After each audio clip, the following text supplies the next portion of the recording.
Hello student, आज हम लोग कक्षा 10 की पाठ्य पुस्तक हिंदी के पद्य खंड में पहला पाठ है सूरदास के पद। सूरदास के पद में पहला पद है चरण कमल बंदो हरिराई। आज हम लोग इसकी व्याख्या समझेंगे कि आप कैसे व्याख्या करेंगे। तो सबसे पहले इसमें क्या आता है, संदर्भ आता है, संदर्भ के बाद प्रसंग आता है, प्रसंग के बाद में व्याख्या और व्याख्या के बाद इसमें काव्यगत सौंदर्य करना होता है।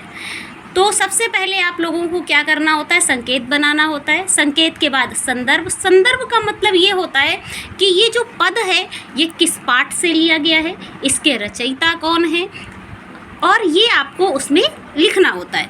और प्रसंग जो होता है, प्रसंग का ये मतलब होता है कि जब हम प्रसंग को पढ़ें, यानी जो पाठक है और वो आपके प्रसंग को पढ़कर ये अनुमान लगा ले कि इस पद में किसके बारे में बताया गया है।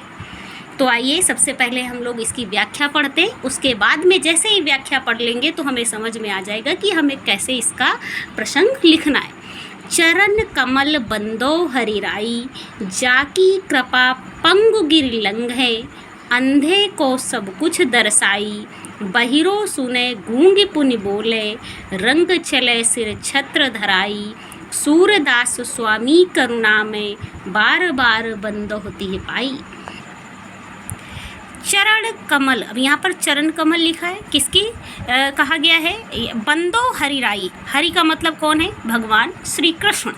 यहाँ पर जो सूरदास जी हैं वो कह रहे हैं कि मैं क्या करता हूँ, भगवान के हरिराई, बंदो हरिराई, मैं भगवान श्री कृष्ण के चरण रूपी कमलों की वंदना करता हूँ।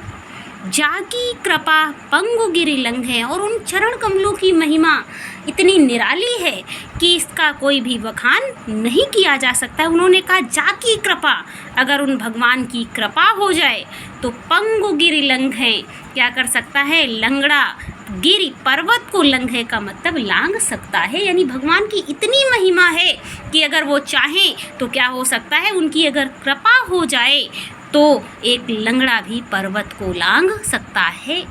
अंधे को सब कुछ दर्शाई, और उनकी अगर कृपा हो जाए तो जो अंधा व्यक्ति है वो सब कुछ देख सकता है, यानी अंधे को फिर से सब कुछ दिखाई दे सकता है। बहिरो सुने, और उनकी महिमा इतनी निराली है कि बहरा सुनने लगता है। गूंग पुनि बोले, और उनकी महिमा हो जाए तो गूंगा फिर से बोलने लगता है।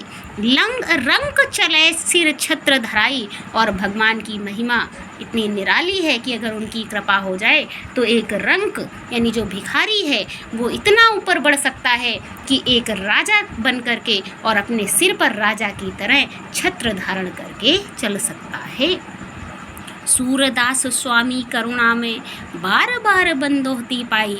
सूरदास जी कहते हैं कि ऐसे करुणा निधान, स्वामी का मतलब भगवान श्री कृष्ण की, ऐसे करुणा निधान भगवान श्री कृष्ण की चरण कमलों की मैं बार बार वंदना करता हूँ। अर्थात मैं उन भगवान की बार बार वंदना करता हूँ जिनकी कृपा ऐसी है कि सब कुछ असंभव भी संभव हो सकता है। अब इस पद की ये व्याख्या हो गई है। आगे की जो व्याख्या है पद की वो हम लोग आगे नेक्स्ट वीडियो में पढ़ेंगे।